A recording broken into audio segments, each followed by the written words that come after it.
This program is brought to you by Emory University.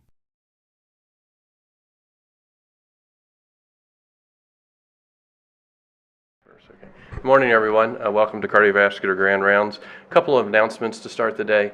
Just to remind everybody that the Hirschloeg-Wenger alumni dinner is this Saturday night, and if you haven't had a chance to think about enrolling, please do, registering for that.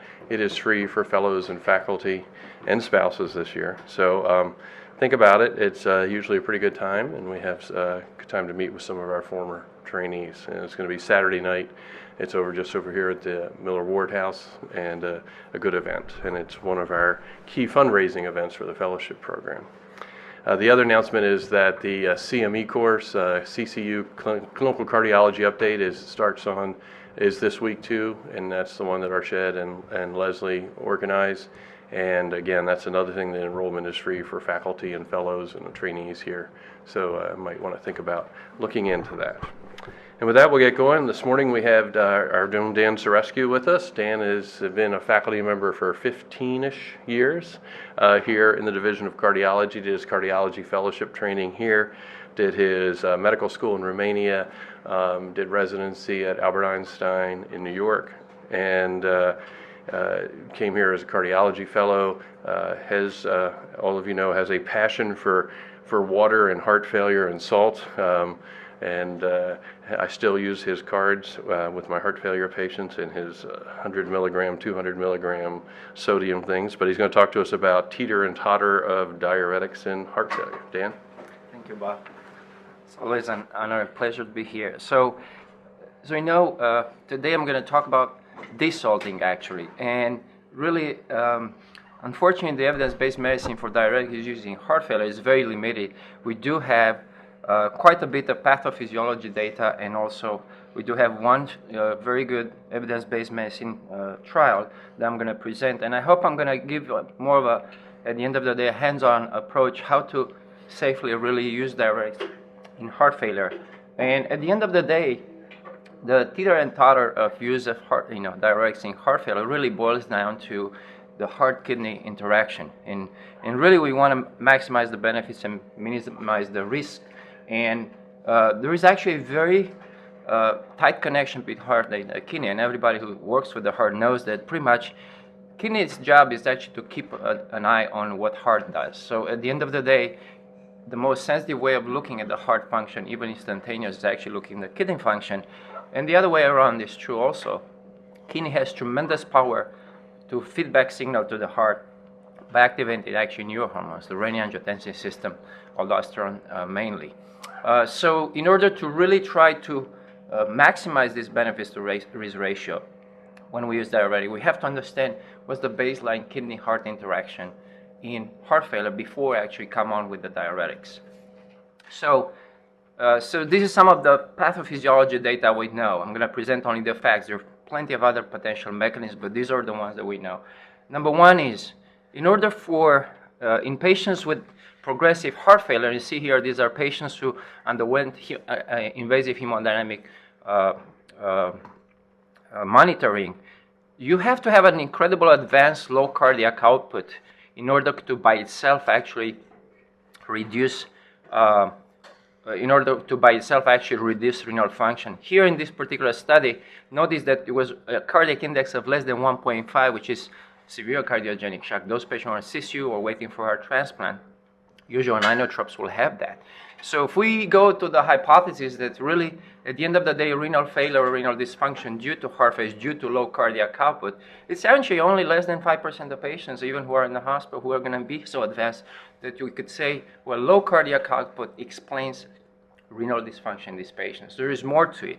And if you notice here, really a good marker for this actually was not so much creatinine, which kind of stays stable up to about index of 1.5, but actually more of a BUN having more of a linear relationship. So keep up an eye on BUN to try to figure that this patient is going to develop renal dysfunction. And I think this is very interesting is, and probably this is the single most important piece of data that I have to show you about this pathophysiology, is that kidney, the moment the cardiac output starts to fail, where there is anything wrong with the heart output, renal vascular resistance starts to go up. So if I were a pulmonologist and the patient has hypoxia, the body will upregulate red blood cells mass through erythropoietin to uptake more oxygen. But kidney does exactly opposite. The less cardiac output, the higher the renal vascular resistance. And that's because kidney is subordinated to the big purpose of preserving intravascular volume. Nose is the biggest user per minute. And actually, the moment it senses something is wrong, there's an active renin-angiotensin system to actually shut itself down out of that. And that's okay if you have acute problems, dehydration, blood loss, but this is a chronic issue. Kidney becomes, instead of an innocent bystander, an actually active perpetuator of this problem. And actually, overall, patients with advanced heart failure who we know, they have increased systemic vascular resistance. 2/3 of all that systemic vascular resistance is actually the kidney. So kidney is the main where the battle occurs. So that's number one. But kidney doesn't just do that. By activating renin-angiotensin system also, to cause vasoconstriction and increase renal vascular resistance, basically it's trying to preserve the intravascular volume in a way. So you can work on the system on clamping down and changing the intravascular volume, but you can also start to retain sodium and water and contribute overall to intravascular volume expansion, which is supposed to be compensatory on short term, but is deleterious on long term. Why is that? This is a study that I always use because it was perfect done. There is actually no other study in the literature, unfortunately. It's only 10 patients. These patients, they did a very clear analysis of all their sodium intake and sodium output. Basically, outpatient EF less than 25%. They were given the meals, and we knew exactly how much sodium they got intake for about 5 days. Some of them had a low sodium diet, which means really extremely low, 500 milligrams a day. And then the others were actually given 2,400 milligrams sodium a day. So 2,400 milligrams is close to the old 2,000 milligrams sodium diet. In other words, it's close to the guidelines for sodium restriction for a long time. And it was fascinating. After 5 days, these patients actually, they were collecting their urine, their sodium in their urine, their weight after 5 days, and underwent invasive hemodynamic monitoring to check cardiac filling pressure. So I like this because, see what happens. Even if this patient clinically looked the same, they were compensated euvolemic according to clinical guidelines. They were having a normal creatinine. Half of them, at the end of the day, after 5 days, had a sodium retention. They actually gained about 5 liters after 5 days. And it's interesting, even if they had the same water intake, about 2 liters a day, it's only the one who had a positive sodium balance at the end of those 5 days that actually retained the sodium.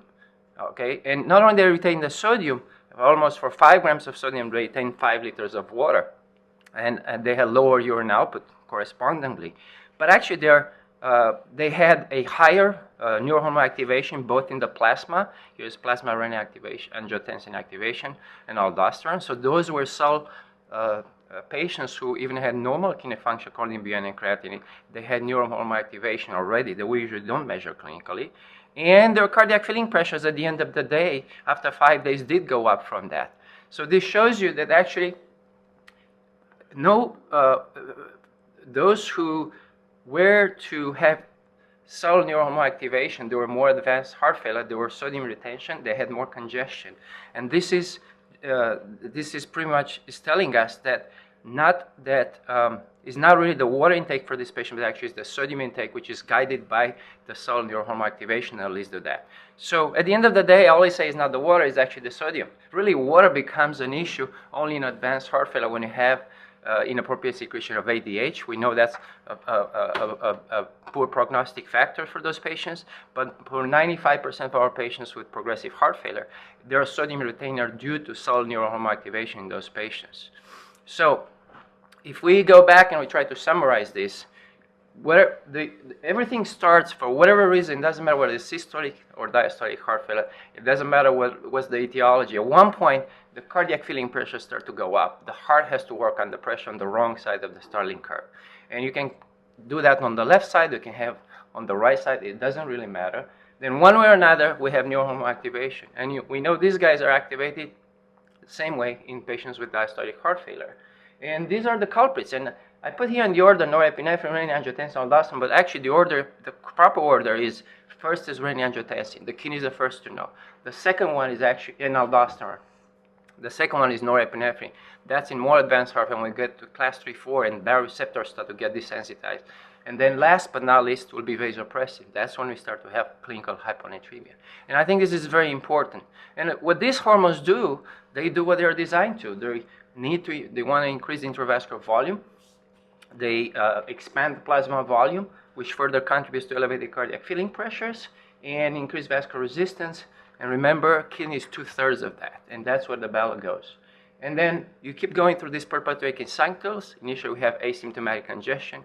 Eventually, you have elevated right-sided pressures. And that's where we know once the JVP is up to the earlobe, IVC is dilated on the echo, then that's when patients develop actually renal dysfunction or high risk of this, what we call prerenal azotemia, which in a way tells you the problem is outside the heart, but actually that's not true. I don't know why it's called prerenal. It's really the kidney that does that. It's an active renal vasoconstriction effect, and that's very important because even creatinine is normal. If your BUN goes over 30 or 40, this is the patient that is going to develop the cardiorenal syndrome.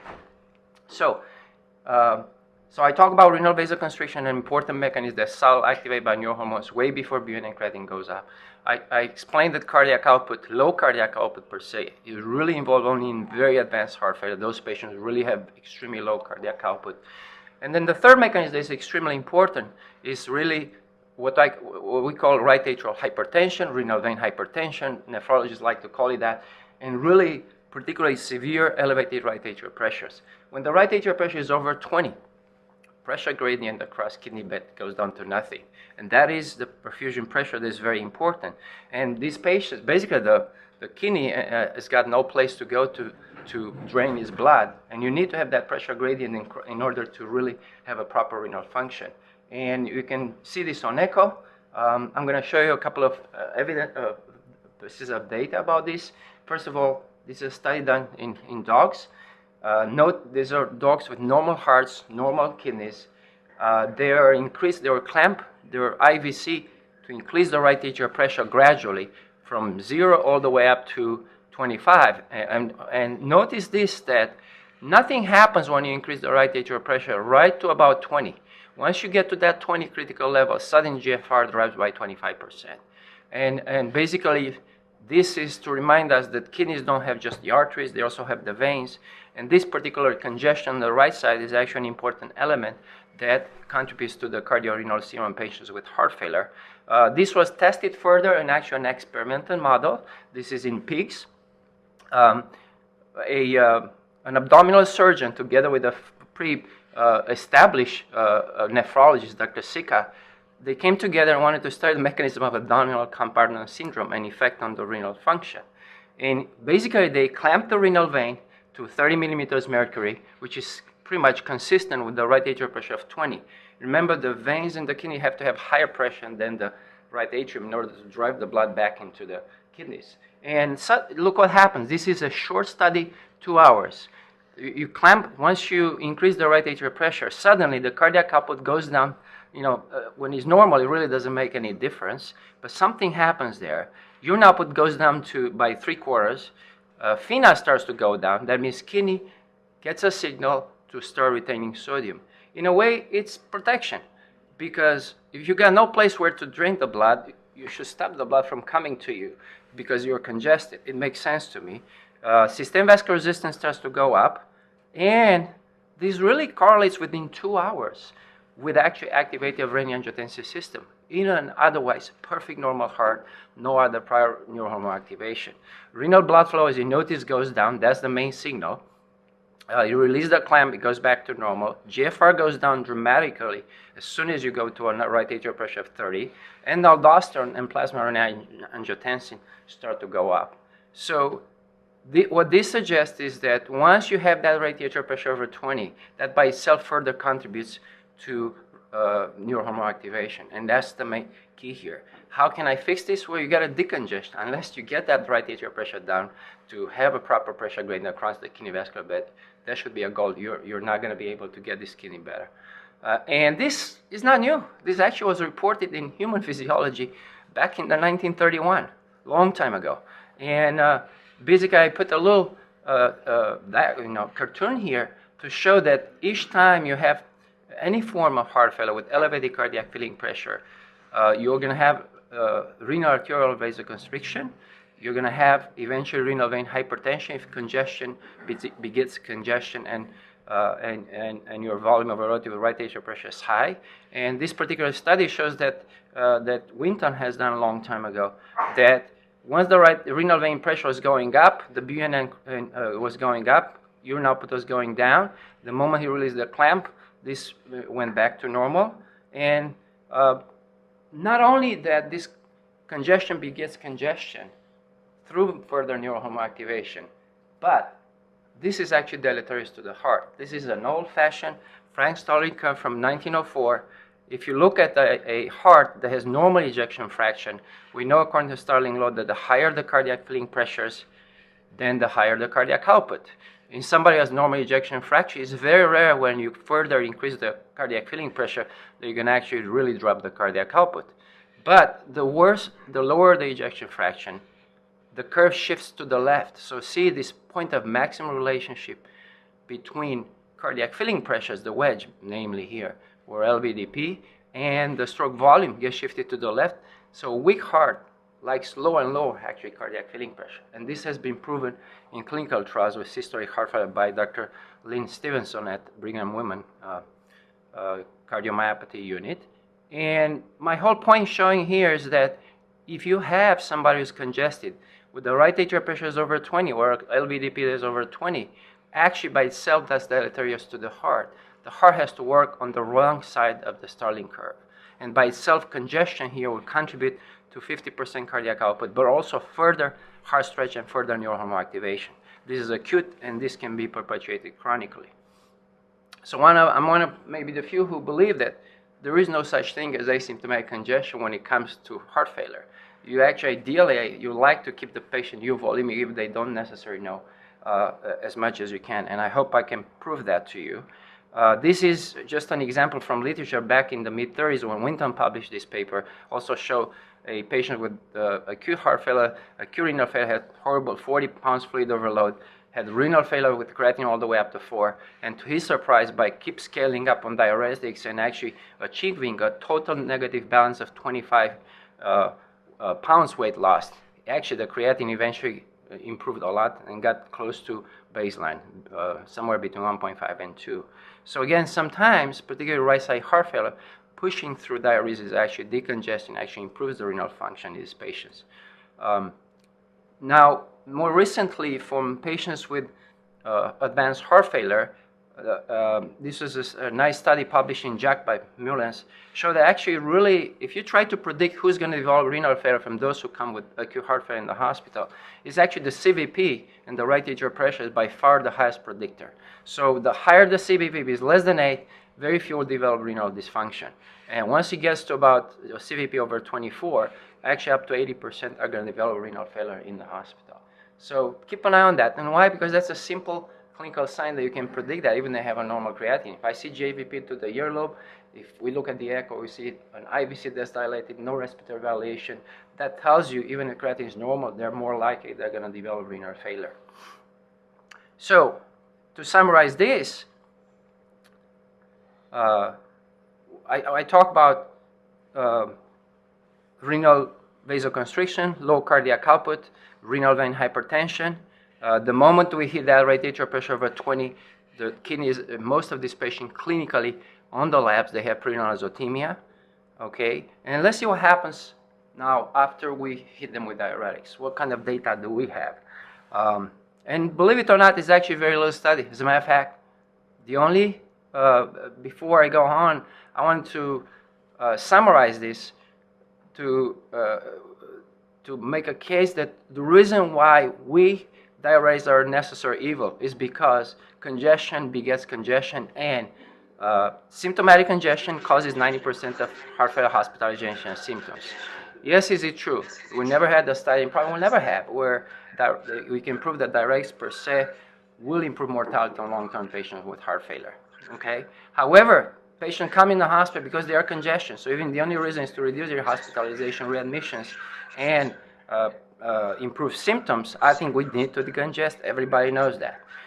The sodium water retention contributes to heart failure progression via neurohormonal activation. And I made some, I showed some data for that. One important fact that is very little known is that all these wonderful medications that we have, ACE inhibitors, beta blockers, aldosterone receptor antagonists, hydrazine nitrates, which improve mortality in long-term heart failure and improve ejection fraction, they actually work at their optimum when the patient is euvolemic. The second part of that study I showed you where sodium accumulated patient got congestion, cardiac filling pressure went up, they actually gave a challenge with captopril, 25 milligrams, and they look at the cardiac filling pressures. The ones who were euvolemic had the proper response to captopril by 12 millimeters mercury like you would expect. The ones who actually were congested only had half of that response, only 6 millimeters mercury. So basically, we know volume status titrates the response to your vasodilators and survival medicines in heart failure. If you're euvolemic, you get exactly what you expect, like has been proven in clinical trials. Clinical trials on long-term were designed with patients who are outpatient, more likely to be euvolemic, and that's why they benefit from it. If your volume overloaded, is blunted response, and patient is on optimal medical therapy, but comes and I see him in the clinic on, yes, on 25 twice-a-day carvedilol, lisinopril 40 milligrams, spironolactone 25, they're on 40 milligrams of furosemide a day with 40 pounds fluid overload. Well, nothing gets anywhere. Nothing is going to happen. You got to reset the clock, get the patient euvolemic, and then expect they're going to do their job. So that's very important. And the other way around is true also. If they're intravascular depleted and we overdiurese, then it's enhanced effect. You're going to have way more side effects from actually the vasodilators and the beta blocker, and you got to pull back and let them, reset the clock. I also show you some data that chronic congestion contributes to cardiorenal syndrome through the persistent neurohormonal activation. As a matter of fact, this is the only link we have so far. And worse long-term prognosis in patients with heart failure. So let's see how now we can put all this together and see what diuretics actually do in patients with acutely compensated heart failure. And what's the data about it? And believe it or not, we only have one study that was ever done and now this is almost, it's actually, you can do the math, it's 31 years old. All right, Gary Francis, when he was the head of a heart failure at Cleveland Clinic, this wonderful study.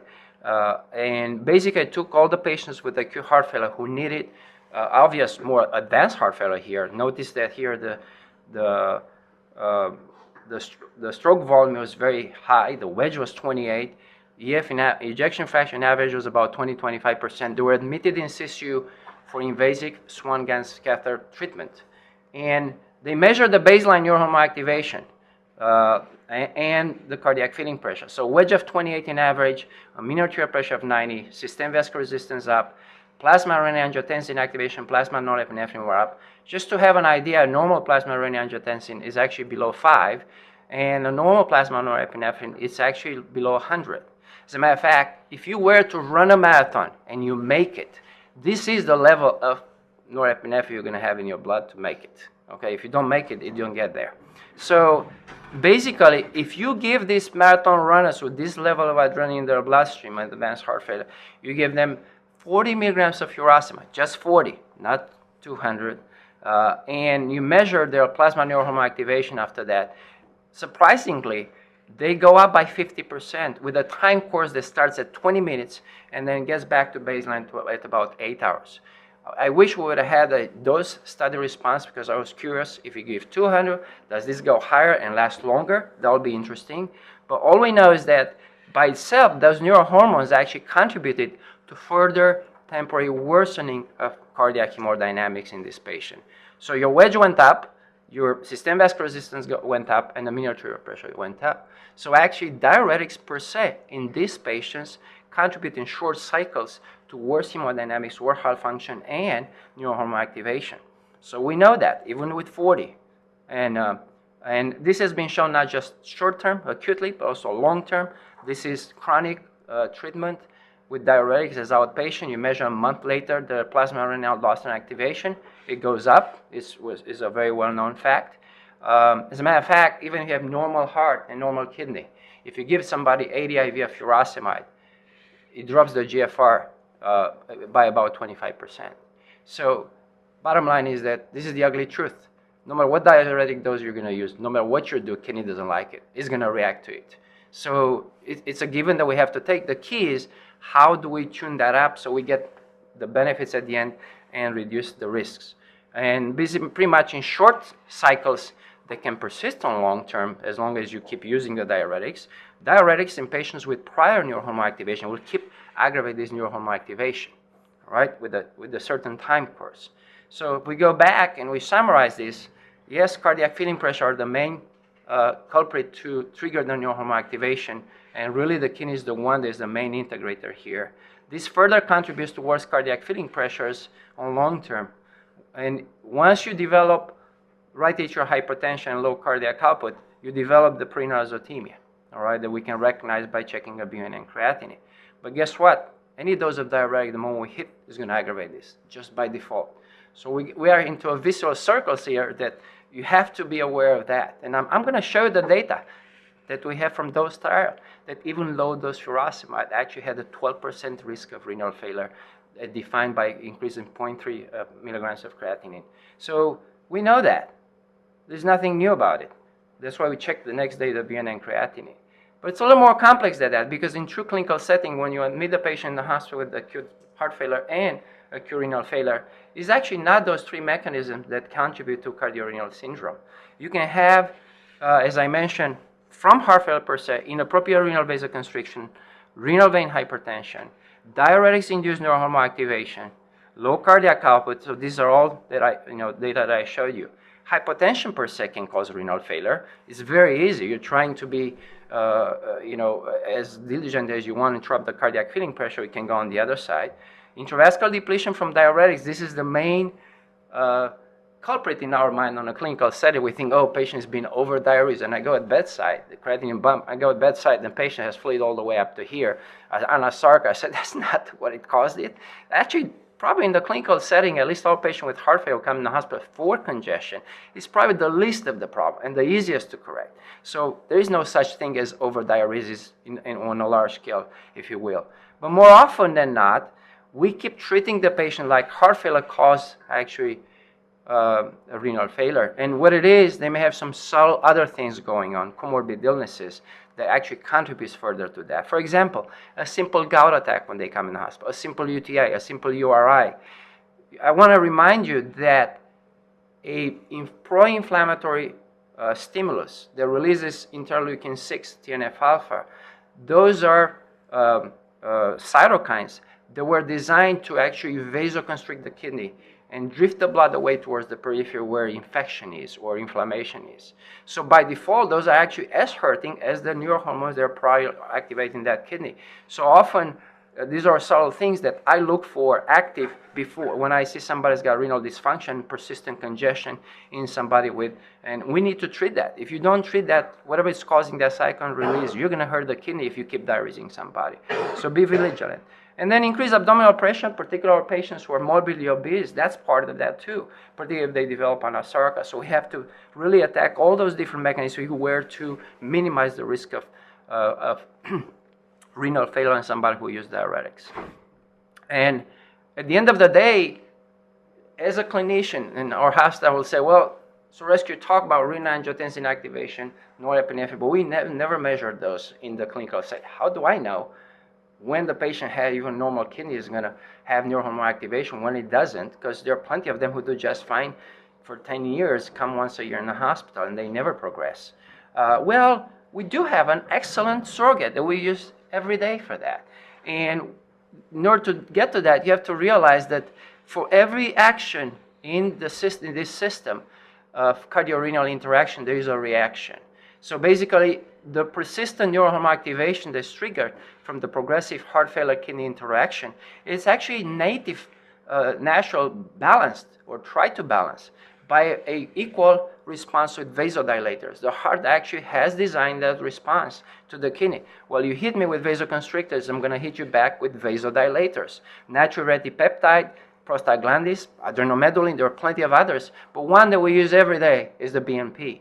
And yes, BNP has been shown in clinical trials with heart failure, both acute, chronic, to be an excellent surrogate of neurohormonal activation.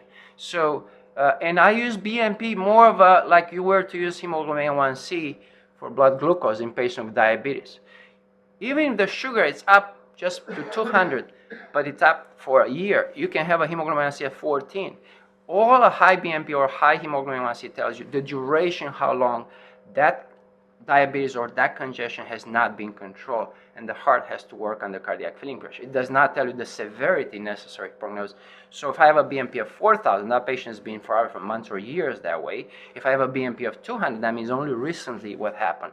And I think that's very important. So think about BNP as a marker of neurohormonal activation, because I think that's a good guideline for that. We also know, and here is, for example, a study was done in 2002 by Dr. Stevenson at Brigham and Women that actually used invasive hemodynamics and nitroprusside with diuretics, the same similar group of patients with advanced heart failure who needed to come in situ for tuning.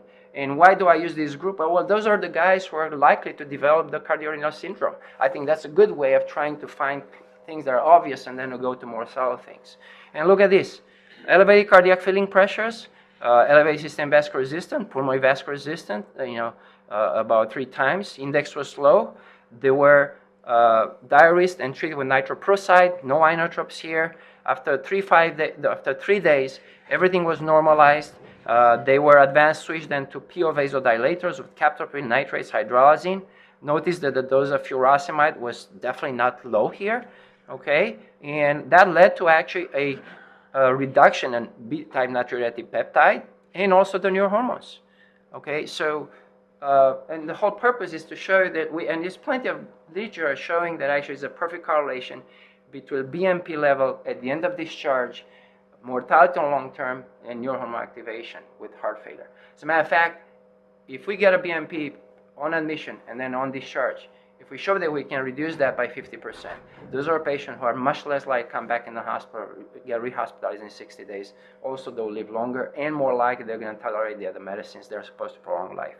So BNP is a nice objective marker here that is very important, and we kind of know this from a TEER registry now on large scale, over 250,000 patients admitted in the hospital with acute decompensated heart failure. It doesn't matter what's their ejection fraction, and notice that the BNP on the highest quartiles had the highest mortality, up to 7% inpatient, and really there was a pretty linear correlation between the BNP levels and inpatient mortality.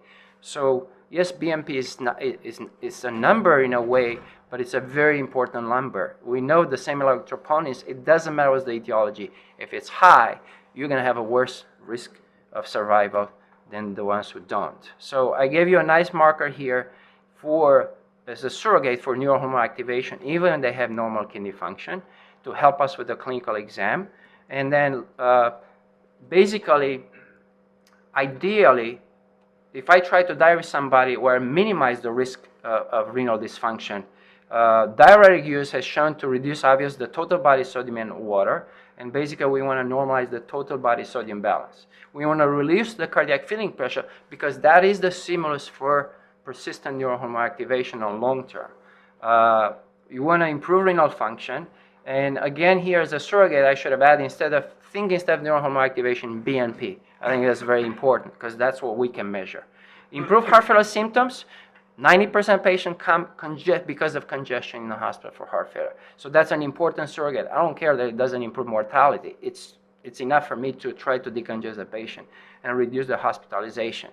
On the other side, though, if we truly over-diurese and dehydrate somebody from too much diuretic use, you will have, patient will be symptomatic, they'll be dizzy, hypotensive. Actually, that causes neurohormonal activation just fine. Remember, the initial stimulus for neurohormonal activation is actually intravascular depletion. All right?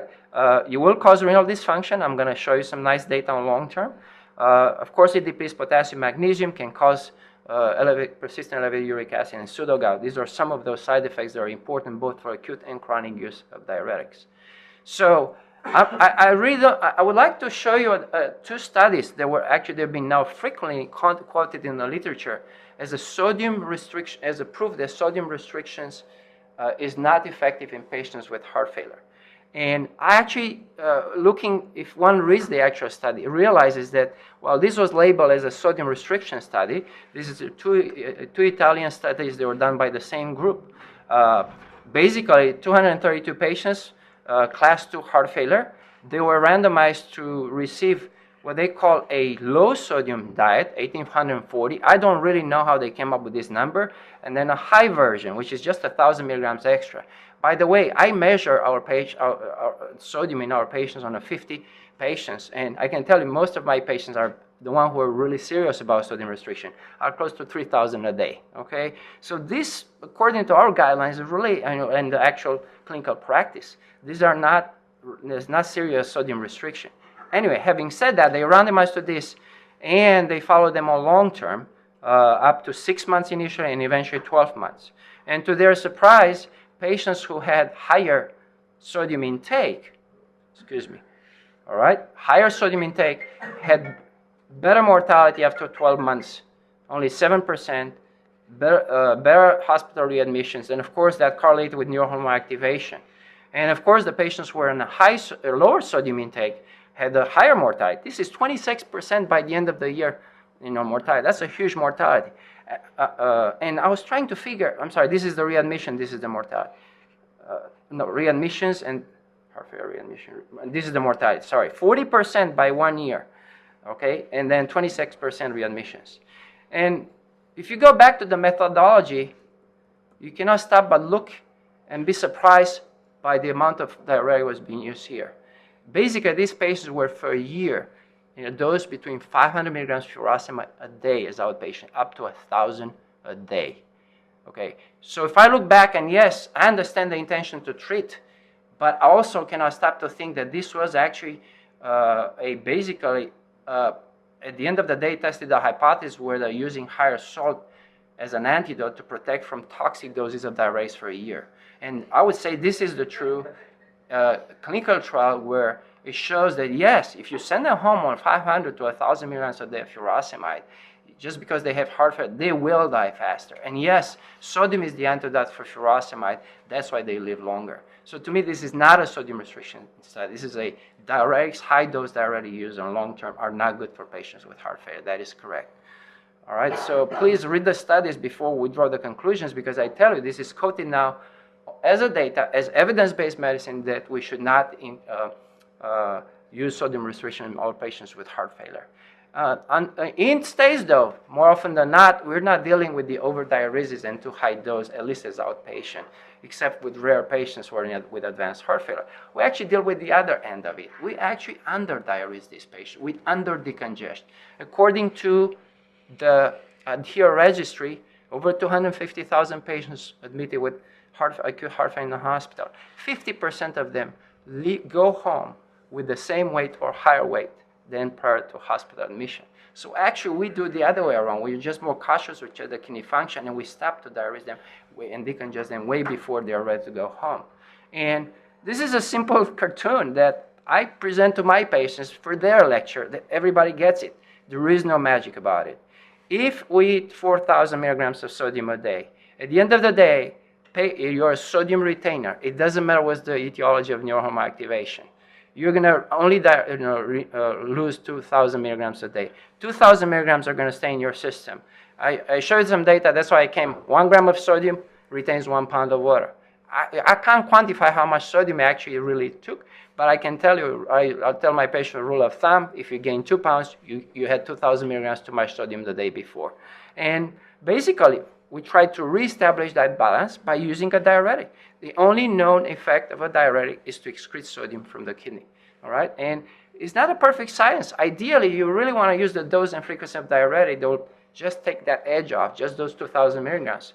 But unfortunately, for a given patient, for a given renal function, for a given sodium intake, that's not going to work perfect. So you got to be able to teach the patients how to do that. Ideally, we want that. Of course, if we use too high dose, we're going to get them dehydrated.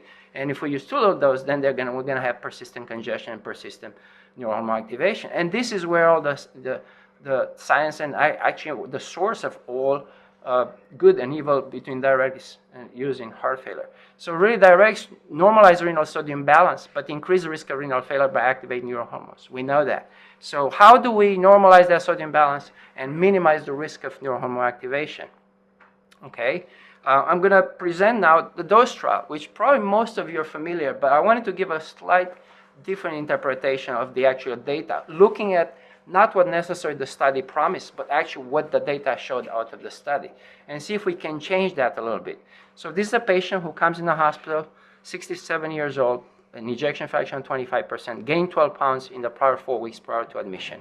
He's been on 40 milligrams daily, run out of medications, no dose, no medicine right now. He's got clear evidence of congestion with some rate atrial hypertension, has a BNP of 700, has already stage 3 chronic kidney disease from heart failure. And according to the dose trial, how would we dose? What should be the dose for this of diuretic for this patient? Shall we give 60 IV of furosemide, which is probably what happens most of the time in ER as a first reaction? Shall we give 40? We just convert the PO to IV. Shall we give 100?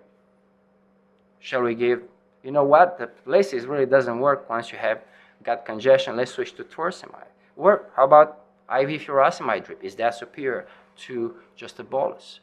Okay, and let me show you the data from the dose trial. So dose trial, I think, was probably the best clinical trial was designed for acute heart failure, other than probably a SAND trial, which was a negative trial that we know of at this point. And basically, there were 400 patients. The clinical question was, admitted with acute decompensated heart failure. The clinical question was, what should be the dose that we should use? Should we use low dose by converting IV, the PO milligrams, let's say 80 milligrams to IV 80, that would be a low dose, or we should just increase by 2.5-fold, which is 200 milligrams equivalent.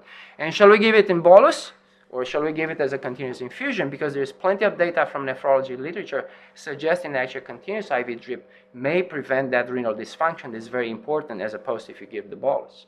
And at the end of the day, really, it didn't make any difference. There was a major surprise. After 30 days, including 60 days follow-up, there was absolutely no major difference between death, rehospitalization, or visits again to emergency room for the patient within 60 days. And it was kind of a disappointment. As a matter of fact, it was presented at ACC. It took almost a year to publish the study, because here, neither the cardiologists were happy, because they were hoping they were going to have some reduction in mortality. Neither the nephrologists were happy, because they were hoping their infusion is going to do better than the bolus. And it was a lot of, eventually got published. But if you actually look at the data, there is some light at the end of the tunnel that I think can help every clinician here. Look at this. If you use, you converted PO to IV 80 milligrams, in the first 72 hours, you had a drop in weight by about 6 pounds. If you the high dose, you have a drop in weight by 9 pounds. Okay? That correlated, though, there was a statistically significant difference improvement in the dyspnea score. So patient did report an improvement in their symptomatic congestion. The net fluid loss was between 3.5 liters on the low dose up to almost 5 liters on the high dose at 72 hours. And, that did correlate with actual reduction in the BNP, which is, we know it is important as a goal, as a surrogate for neurohormone activation. But the price you pay for using higher dose of diuretic, you did have an change in the creatinine. Actually, it wasn't any difference between bolus and continuous versus low dose or high dose, but you had a higher risk of renal failure in those patients, so you had to use higher dose, the 2.5-fold. All right? Now, I would like to point out that high dose did result in greater net fluid loss, weight loss, relief from dyspnea. These are the reasons why patients come in the hospital, okay, for acute decompensated heart failure. So I think that's an important endpoint here.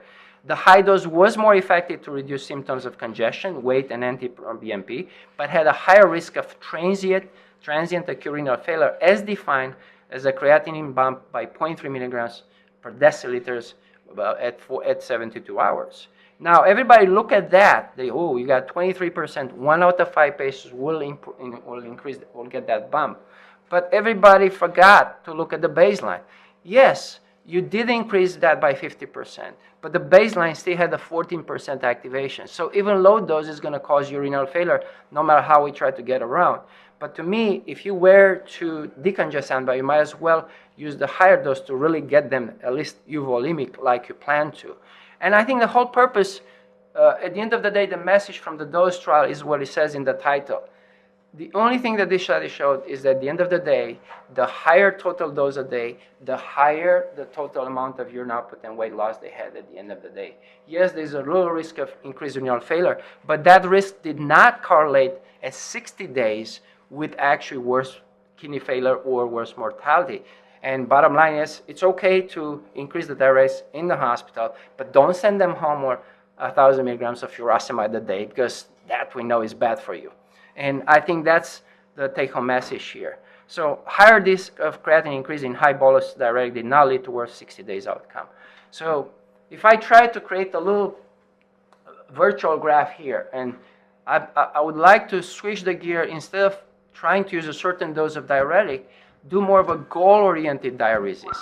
Let's assume that a given patient comes in the hospital and has 10 pounds fluid overload. That patient is going to respond to low dose and get them out in the hospital 3 days. It will do just fine with 80 milligrams of furosemide if they were on PO 80 before. But when they have 40 pounds, that patient, after losing only 10 pounds with the low dose, is not going to improve congestion. Is not going to improve the BNP. And I think you discharge them home too early. So if you don't take into account the total amount of volume, excessive sodium retention water that the patient has above the dry weight, and try to establish that as a goal, you're not going to be able to get to the benefits of actually diuresing somebody, but you definitely gave them toxicity. So if I were to say, plot here, this is the time of and this is the neurohormonal activation, which we can use BNP as a surrogate, and cardiac, and that's also a surrogate for cardiac filling pressures, okay? And let's say this patient has a BNP of about 500, and I'm going to start in the hospital every day to give them a bolus of furosemide. Well, expect they're going to get a bump in their neurohormonal activation. But if at the end of the day you didn't decongest them, all you do is just accumulate more and more neurohormonal activation between the doses. And they may go home actually with the same BNP or the same congestion or higher than they were prior to the hospital. These patients will develop renal failure. You just gave them the cumulative side effects from it. You didn't really give them the benefits of decongestion. Ideally, what I like with my patients to do the other way around. I would like to send them home euvolemic, decongested, with a lower BNP, and that should be the goal of our diuresis. Try to quantify how much above the dry weight they have. Try to get them, remove 80% of it, leave 20% lean margin there, and that should be the goal there. So, in conclusion, I was going to suggest that the total days of dose of furosemide correlate with the total daily urine output. At the end of the day, this is what the study showed. That's the data, although it was not the original hypothesis. And if I have a patient who comes in the hospital, we know the data shows 80 milligrams of furosemide, which 1x oral dose produced 3.5 liters of daily, not daily, total urine output in 3 days. 200 milligrams, 2.58 produced 5 liters. And I'm going to recommend that we should use a goal-directed approach. If I estimate patient has less than 10 pounds fluid overload, I'm going to use the low dose. You can just convert PO to IV. Of course, you have to take into account a creatinine of 3 is going to respond different to that. You might need to double that. Take other. The assumption is that here the creatinine is normal, the kidney function is normal. If it's more than 10 pounds fluid overload, go ahead and use a high-dose diuretic. As long as next day you check the kidney function and you keep looking and look at the effectiveness of your diuresis and how close you get, it's going to be just fine. And there are plenty of other little tricks that we can do to actually improve the urine output with the same dose. There's been known for over 30 years. Published at AHA, is known by any well-rounded clinician. I tell my patients as soon as they get the IV diuretic or the PO diuretic to actually lay in bed for a couple of hours because that improves the renal perfusion, causes the neurohormonal activation. And actually, you'll be surprised how the urine output actually doubles easily from that. If they're outpatient, I tell them to take the diuretic on empty stomach, like Syntrate. Food does block the diuretic effect. And the patient will report to you, they see variable effects. They will tell you sometimes it has a lot, sometimes it doesn't have an effect. It all depends if they took it with food, like the other medicines, and if they start to walk around, they took in the morning and then start to do their daily chores, vertical. If the patient is in the hospital, if I were to do something to the patient, instead of just unleashing with diuretic, all right, I actually start to do my my heart failure therapy first. If I were to use a vasodilator, if I were to use a inotrope, I start that first, and then I hold the diuretic. I wait for about 30 minutes, an hour. Patient warms up, starts to have a urine output. Then I give them the diuretics. It makes sense. Reduce frequency of diuretic use when possible to reduce the free neurohormonal activation. This is where I might be a little bit different compared to others. We have been taught as clinician, and again, there's zero evidence-based medicine for that if I have diuretic resistance to heart failure, I should go up on the frequency and then on the dose. Because the idea is the last 6 hours. And I think that must have been some reason that the original company who made furosemide came up with that so you can use more. But there's zero evidence for that. There's no reason why we should use it once a day, every 4 hours, every 8 hours, where when the dose trial told you it doesn't matter how you use it, it's the total amount a day that matters, including the drip. It doesn't do any difference in terms of renal failure. So to me, I know that each time I give it, even low dose, it's going to activate neurohormones. I might as well use that frequency as low as possible, go above the threshold, estimate whether it is a low dose or high dose, then give one dose, come back tomorrow morning, again reassess the patient, volume status, and kidney function. And I've been doing this for 13 years, and they're just fine. As a matter of fact, it's protective because if the patient in the hospital, you let yourself first assess the renal function before you hit again with diuretics. And there is no reason why we need to increase the frequency.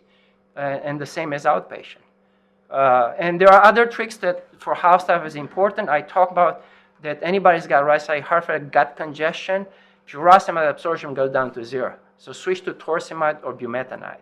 Those are better absorbed. The diuretic resistance, the true mechanism in those who from heart failure is actually due to renal hypoperfusion from vasoconstricted. You do need to be aware that long-term use of loop diuretics will cause tubular hypertrophy through the aldosterone activation. So at one point, we have to counteract that if the patient has persistent volume overdose. The overdiuresis concept with intravascular volume depletion really often is not necessary because you dehydrate somebody. Again, that's easy to check. Check orthostatics. Patient is not volume overloaded. You hold the diuretics, give them some fluid back. Sometimes I give them if I need to. And that's easily fixable and the fastest. But often, they have some prior unknown source etiology, a little UTI, a little gout. They still have volume overload, they're warm, and then you suddenly hit them with a diuretic, which is going to do exactly opposite, and we call it overdiuresis. Of course, reflex, we hold the diuretic, but what we need to also do, something is not right. This patient should have responded properly, is warm, should have not bumped their creatinine. What else is going on? You got to step back and figure that out. There are two conditions going on. And really, as outpatient and inpatient, the single most frequent cause of diuretic resistance is the loop diuretic antidote, which is sodium. You can't possibly, be negative a sodium balance if you ingest a lot of sodium. And as outpatient is the patient's fault. All you can eat Golden Corral. As a matter of fact, I always joke with the house staff. And when the patient comes in the hospital, I just assess how many pounds of fluid they have, 20, 40 pounds. And I go in there and I show up by telling them, you usually go to Golden Corral or Red Lobster. I know exactly where they go, depending how much fluid they have on board. All right? And it's actually not a joke. We know that. But also in the hospital, we are the culprits because look what we give them. If they have ulcer, one pill of sodium bicarb is 10 grams. Now they combine the omeprazole sodium bicarbs called Zegarid. Actually, there's a patient of mine came in the hospital and pointed out to me, I got 1680 milligrams just from one pill of those of sodium. Now, the best one is the sodium chloride, 0.9%, 0.9 grams per 100 ml, 9 grams per liter. All right. So if you have any reason on a patient who has chronic neurohormonal activation, it doesn't matter the etiology, whether it's cirrhosis, kidney disease, or heart failure, to give fluids, all right, you're giving them 9 grams of sodium per liter of fluids, all right? If this patient was dehydrated from loop diuretics, they lost half normal saline. It makes no sense why we should give twice more sodium when they need about a little sodium and they need a lot of water back. That's how you created to begin with the damage. So I tell the house staff and the patients, ain't nothing normal about normal saline, okay? And I think that's very important because I think that's part of half of our bounce back, why that weight, when we send the patients home, only 50% actually have a weight that's lower than the baseline. Because if their creatinine bumped a little bit, it's an immediate reflex to give them back some normal saline, and then after that, you're actually gonna, when they need is the water, they don't need the salt back, because that's what neurohormonal activation does.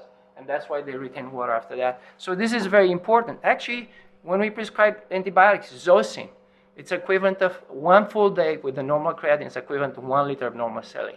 And people don't know that. You can actually tell the pharmacist to do it in half normal saline. There are so many tricks one can do, but these are things that doesn't help us. And trust me, I'm a doctor, but I forgot my chemistry from 6th grade. It's not going to help.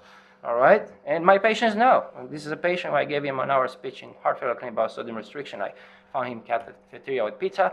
He's a patient with diarrhea, 60 pounds of fluid, and couldn't eat when she came in the hospital. And she was eating so well that she ordered from across the street the varsity on top of her regular meal. And that doesn't help. And another patient was really on strike and wanted to go home.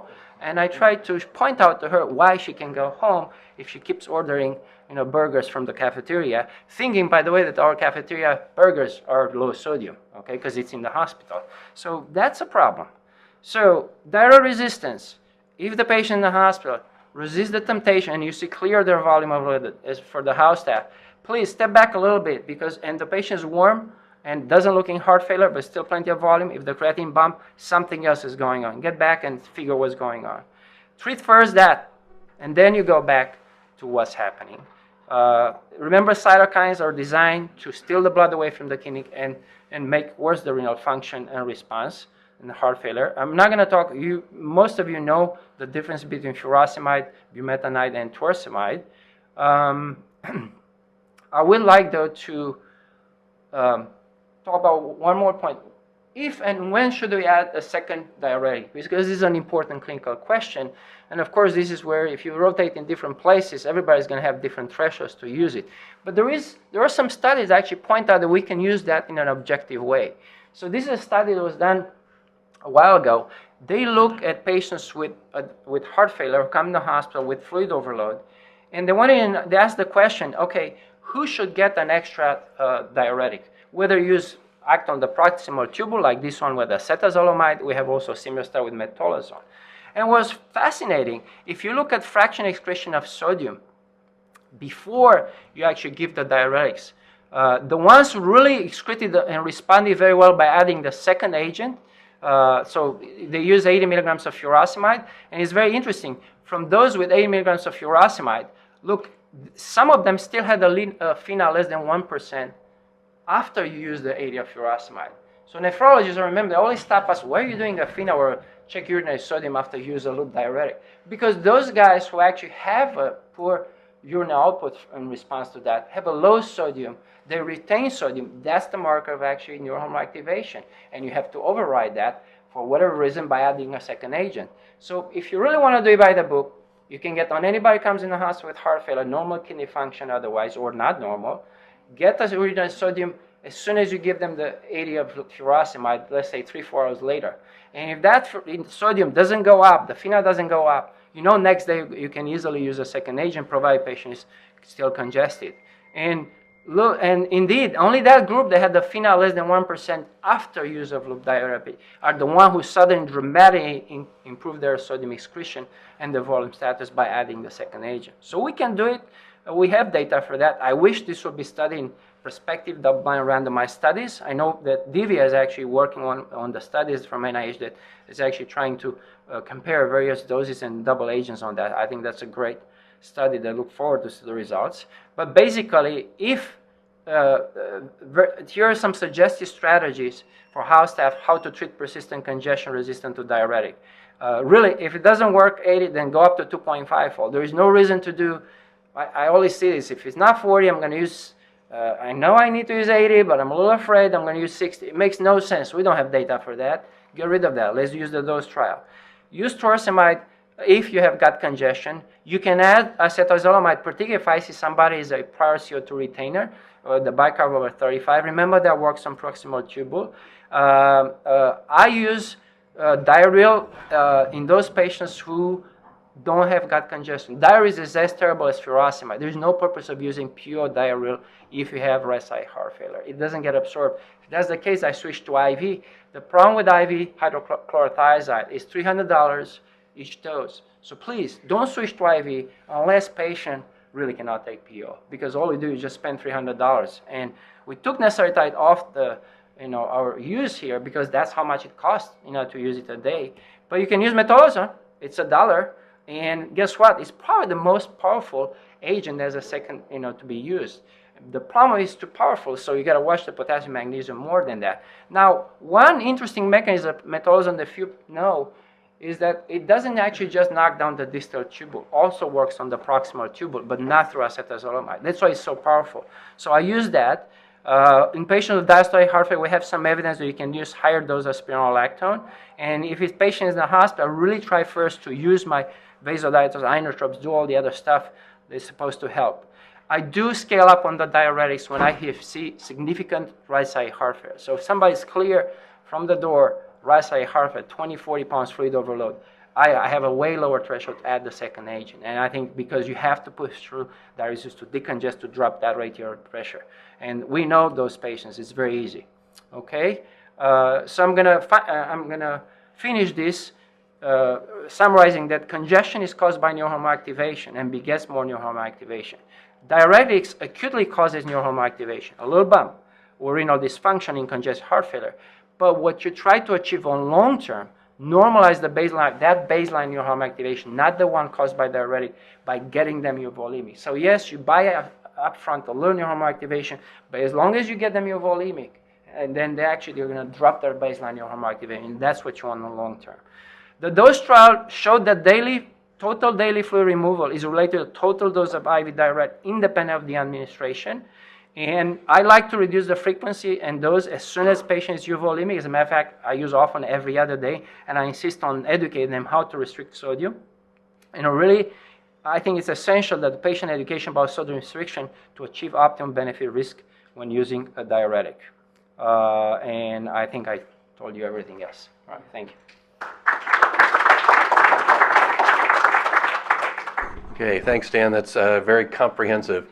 I think given the hour, we're going to probably just do questions afterwards if that's okay with you. But again, thanks so much, Dan. Thanks. The preceding program is copyrighted by Emory University.